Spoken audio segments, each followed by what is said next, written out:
रीमा एक छोटे शहर की सीधी सादी लड़की थी जिसने अभी अभी कॉलेज में दाखिला लिया था। उसकी आंखों में सपने थे और दिल में एक अजीब सी बेचैनी, एक ऐसी प्यास जिसे वह खुद भी समझ नहीं पाती थी। पहली बार जब वह आरव से मिली तो उसे लगा जैसे उसकी धड़कनों ने कोई नया सुर पकड़ा हो। आरव शहर से आया एक हैंडसम, स्मार्ट और आत्मविश्वासी लड़का था। उसकी बातें, उसकी मुस्कान, हर चीज रीमा को अपनी तरफ खींच रही थी। दोस्ती हुई, बातें बढ़ी और फिर एक दिन आरव ने रीमा से कहा, रीमा, तुम्हारी आंखों में एक चाहत है जो सिर्फ एक बदन की नहीं, किसी अपने की है। रीमा सकपका गई। उसने कोई जवाब नहीं दिया, लेकिन उसका चेहरा सब कह गया। धीरे धीरे रिश्ता आगे बढ़ा। एक शाम जब हॉस्टल की लाइट चली गई, आरव ने रीमा को अपने रूम में बुला लिया। मोमबत्ती की हल्की रोशनी, कमरे की खामोशी और दोनों की तेज सांसें। पहली बार रीमा ने किसी का स्पर्श इतनी गहराई से महसूस किया। उसकी काम वासना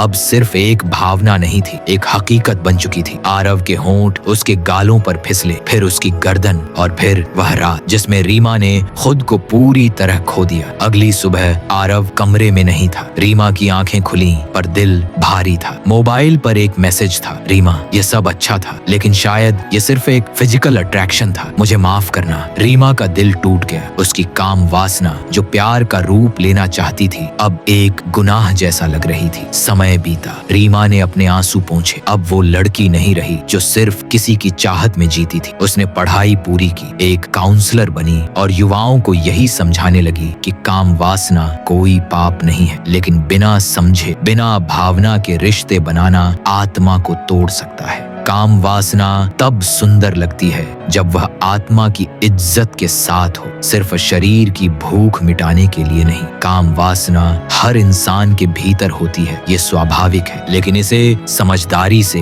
प्यार और इज्जत के साथ निभाया जाए तो यह एक पवित्र अनुभव हो सकता है। बिना भावनाओं और जिम्मेदारी के बनाया गया रिश्ता सिर्फ पछतावे को जन्म देता है।